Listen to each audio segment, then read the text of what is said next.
Good morning বন্ধুরা, তোমরা কেমন আছো?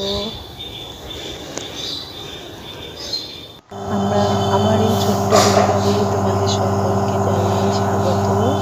আশা করছি তোমরা সবাই ভালো আছো, সুস্থ আছো। আজকে যে ভিডিওটা তোমাদের কাছে আসছে সেইটা হচ্ছে রবিবারের ভিডিও। আজকে জানো তো খুব সুন্দর রোদ উঠেছে। এতদিন যে এত বৃষ্টি হয়েছে, আজকের দিনে সকাল থেকে দেখলে বোঝাই যাচ্ছে না যে এত দিন এত বৃষ্টি হয়েছে। কি ভালো লাগছে চারদিকে, কিন্তু কি বলতো, খুব গরম করছে। সংসারের কাজের সাথে সাথে নিজেকেও পজিটিভ রাখতে হয়, ভীষণভাবে পজিটিভ রাখা জরুরি। আমি যদি ভালো না থাকি তাহলে সংসার কখনোই ভালো রাখতে পারবো না। দেখো, মানুষের জন্ম যেরকমই হোক না কেন, কর্মটা আমাদের ঠিকঠাক করে করতে হবে। কর্ম না করলে কোনো কিছুই ভালো পাওয়া যায় না। আস্তে আস্তে দেখো আমাদেরও বয়স হচ্ছে, এগুলো সবসময় মনে রাখতে হবে। ভালো থাকার জন্য ও ভালো রাখার জন্য আমাদের ভালো কিছু করতে হবে। কর্ম তো আমাদের করতেই হবে।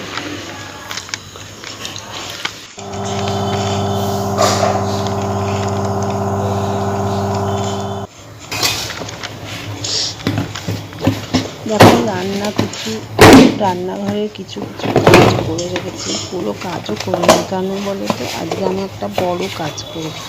সেই কাজটা খুবই কষ্ট আমার পক্ষে। আমি মনে করি ওই কাজটাকেই সংসারে সবচেয়ে বেশি কষ্টের কাজ। আমার ভীষণ হাতে ব্যথা হয় এবং ঘাড়েও ব্যথা হয়। রান্নাটা একটু তাড়াতাড়ি করে সেরে নিচ্ছি। রান্না বলতে চা করে নিয়েছি, টিফিন করে নিয়েছি। এরপরে দেখো, এই যে সিঁড়িটা আজকে ওপরে একদম 3তলা থেকে এবং 1তলা পর্যন্ত আজকে সিঁড়িটা সুন্দর করে ঝেড়ে পরিষ্কার করে নেব। জানো তো, এই সিঁড়িটা পরিষ্কার করতে ভীষণ হাতে ব্যথা হয়, ঘাড়ে ব্যথা হয়, হাতে ব্যথা হয়। যেমন আমার একটু স্পন্ডিলাইটিস আছে বলে হয়তো, তাই আমার ঘাড়ে ব্যথা হয়, হাতে ব্যথা। কিন্তু কাজ তো করতেই হবে, বলো, কাজ তো আর রেখে দেওয়া যাবে না। তাই একটু কাজ, রান্না বান্না একটু করে নিয়েছি, চা করে নিয়েছি আর টিফিন করে নিয়েছি। রান্নাটা একটু পরেই করব, যে কারণ যে একটু রবিবার, রান্নাঘরে ঢুকলে আর আজকে বেরোনো যাবে না। এই কাজটা তো করবই, হাতে ব্যথা হোক আর যাই হোক।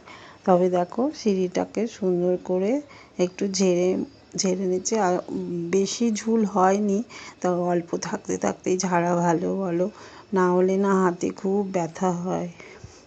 তাই ওই ওপর থেকে একদম নিচ পর্যন্ত সেই সিঁড়ির সমস্ত ঝেড়ে নিলাম। আর আস্তে আস্তে নিচের ঘরে একটা ঘরও ঝেড়ে নেব। রবিবার যেহেতু, তার জন্য একটা ঘরও ঝেড়ে নেব। এই বারান্দাটাও একটু ঝেড়ে নিচ্ছি।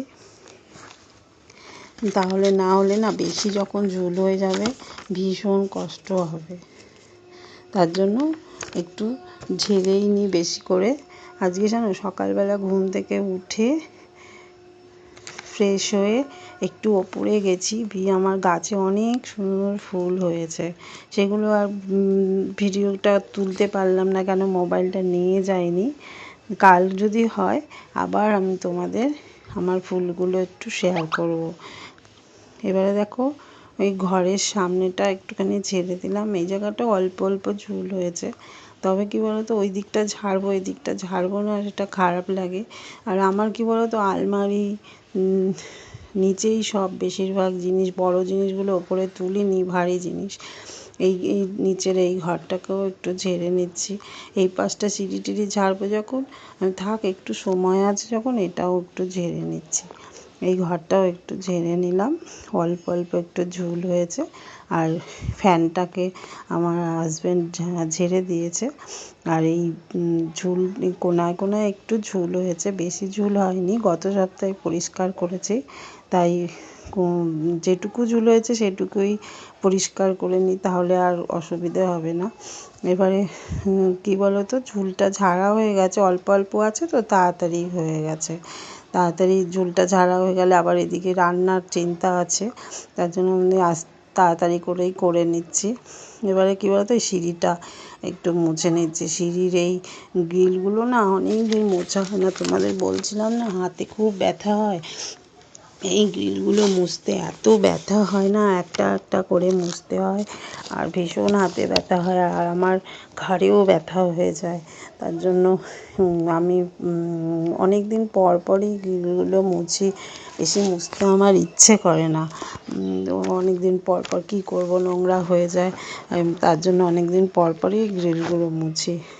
গ্রিলগুলো, সিঁড়িটাও দেরিতে ঝাড়ি, আর মাসে হয়তো একদিন সিঁড়ি ঝাড়ি। সিঁড়ি ঝাড়তে আমার খুব অসুবিধে হয়। গ্রিলটাও আমি করি, মাঝে মাঝে করি না, অনেক দিন পর পর যেদিন সিঁড়ি ঝাড়ি সেদিন গ্রিলটাকে পরিষ্কার করে নিই। আর কী বলো তো, অনেক নোংরা হয়ে গেলে না অনেকক্ষণ বসে বসে চেপে চেপে পরিষ্কার করতে হয়, তখন ভীষণ কষ্ট হয়। তার জন্য আমি না, অল্প থাকতে থাকতেই সেগুলোকে পরিষ্কার করে নিই। এমনি ঘর ঝাড়তে অসুবিধে হয় না, কিন্তু সিঁড়ি ঝাড়তে না অনেকটা উঁচু তো, অনেকটাই অসুবিধে হয়, হাতে টান পড়ে, খুব ব্যথা ব্যথাও হয়। তো কী করব, করতেই হবে।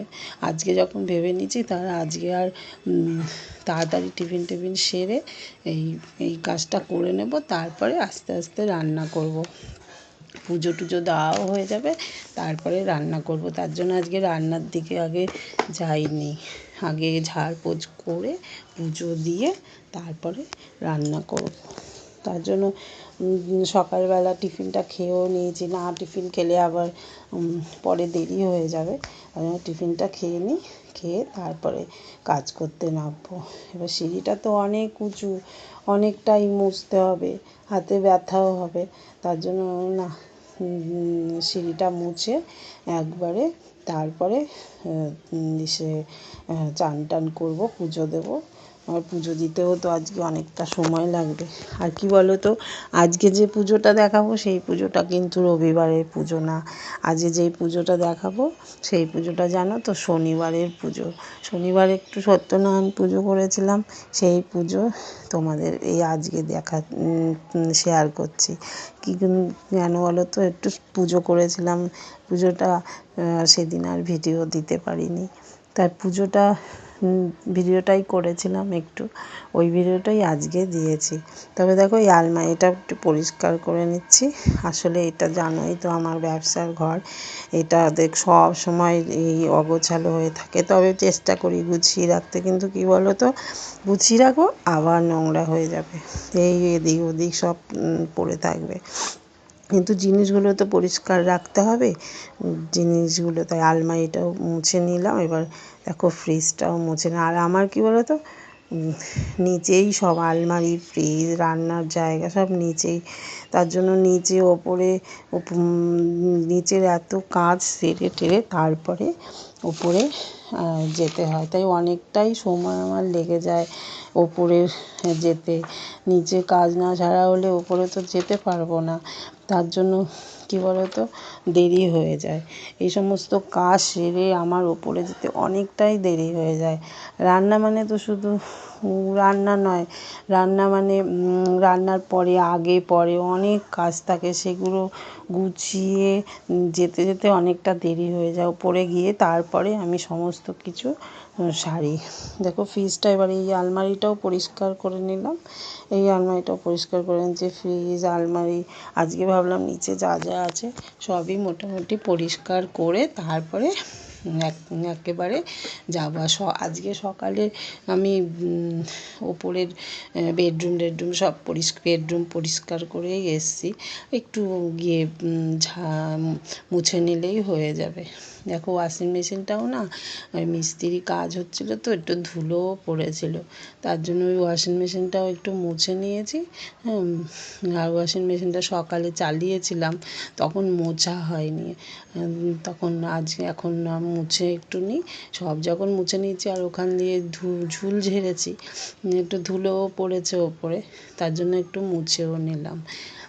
এবারে আর একটু ঘরটা যদি একটু ঝেড়ে নিয়ে তারপরে করতে যাব, পুজো করতে যাব, চান টান করে পুজো করতে যাব। ঘর তো মোটামুটি ঝাড়াও হয়ে গেল।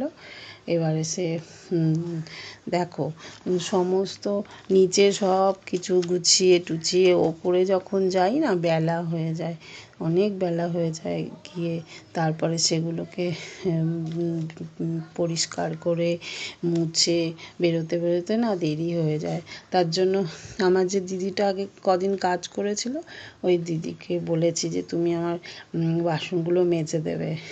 যে দিদিটা এখন এসে এই তো আজকের থেকে বাসনগুলো মেজে দিয়ে যাচ্ছে। এবার এসে কী বলো তো, বাসনগুলো মেজে দিলে অতটা কাজ থাকে না, তাড়াতাড়ি হয়ে যায়। এবার দেখো এই পুজোটা চান টান করে পুজো করতে চলে আসলাম, কিন্তু এই পুজোটা তো সেই পুজো না, এটা হচ্ছে শনিবারের পুজো। এটা শনিবারের পুজো, সত্যনারায়ণ পুজো করেছিলাম সেই পুজোটা। আজকে যে পুজো করেছিলাম রবিবার যে পুজোটা করেছিলাম সেই পুজোটা দিইনি, আজকে ওই পুজোটার একটু ভিডিওটা করে রেখেছিলাম, সেটাই ভাবলাম তোমাদের একটু সেটাই দিয়েছি। সত্যনারায়ণ একটু চিনি দিয়েছিলাম ঠাকুরকে, একটু সাজিয়েছিলাম। আর সত্যনারায়ণ পুজো করতে একটু সময় লাগে, অনেকক্ষণ বসে পাঁচালি করে তারপরে গুছিয়ে পুজো দিয়েছিলাম। ভাবলাম তোমাদের সঙ্গে একটু শেয়ার করি এই পুজোটা, তাই এইটা শনিবার দিন সকালে পুজো করেছিলাম সেই পুজোটা। আমি সকালবেলা উঠে তাড়াতাড়ি স্নান করে নিয়েছিলাম, সেদিন সকালে তাড়াতাড়ি স্নান টান করে তারপরে না পুজোটা দিয়ে কী বলো তো, শুক্রবার দিন লেগেছে, এবার শনিবার দিন তো দুটোর মধ্যে ছেড়ে যাবে, তার জন্য পুজোটা যদি না দিয়ে রান্নায় ঢুকে যায় এবারে দেরি হয়ে যাবে তখন। আর তার জন্য ভাবলাম না থাক, আজকে পুজো দেবো, তারপরে নাহলে পূর্ণিমা ছেড়ে যাবে। তার জন্য নারায়ণ আছে, লক্ষ্মীনারায়ণ তো, তাই চিনি প্রসাদ চিনি দিয়েছি বলে আমি এসে করেছি তাড়াতাড়ি সকালবেলা পুজো দিয়ে তারপরে আর কি রান্নাতে যদি ঢুকে যায় রান্নাঘরে যায়, এবারে দেরি হয়ে যাবে, তাড়াহুড়ো থাকবে, আমি তার জন্য না আজকেই তোমাদের তাই বলে দিলাম এই পুজোটা শনিবারের সত্যনারায়ণ পুজোটা দিতে অনেকটাই সময় পাঁচালি করতে হয়। তারপরে দেখো আমি তারপরে পাঁচালিটা করছিলাম করে তারপরে একটু আলাদা করে এটা শেষ করেছি।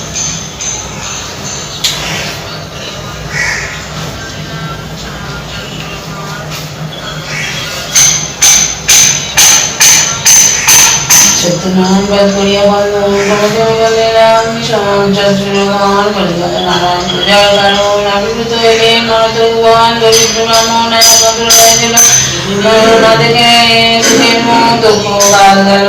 একদা ব্রাহ্মণ সেই ভঙ্গিয়া নগর বিজ্ঞান হইয়া কিছু হইয়া কত তরুতালে বুঝলেন বিষণ্ণ কত নিয়ে রোদন করেন কত দুঃখ মনে দয়ালু হইয়া চিত্তে সত্যনারায়ণ ভগিরের উত্তর দিলাম বিপ্রের গবেষণা দ্বিজন সবাই গিয়ে তুদন করো বসিয়া দাঁড়ায় বিপ্র কয় কি হইলে বলিলেন তোমার ফকির কাহিন বিপ্র কচি বাজায় দ্বিজ কয়। এবার দেখো পুজোটা দিয়েছি, পুজোটা দিয়ে তারপরে এবারে রেখে তারপরে একটু বাইরে দাঁড়াবো, বাইরে না দাঁড়ালে না ঠাকুরকে একটু খেতে দিতে হবে, খেতে দিয়ে তারপরে পরে ঠাকুরের আসন নামাবো। তবে তোমাদের এই ভিডিওটা চলো আজকের মতো ভিডিওটা এখানে শেষ করছি। যদি ভালো লাগে তবে আমার এই চ্যানেলটাকে সাবস্ক্রাইব করে দিও। আজকে ভিডিওটা কেমন লাগলো অবশ্যই জানিও।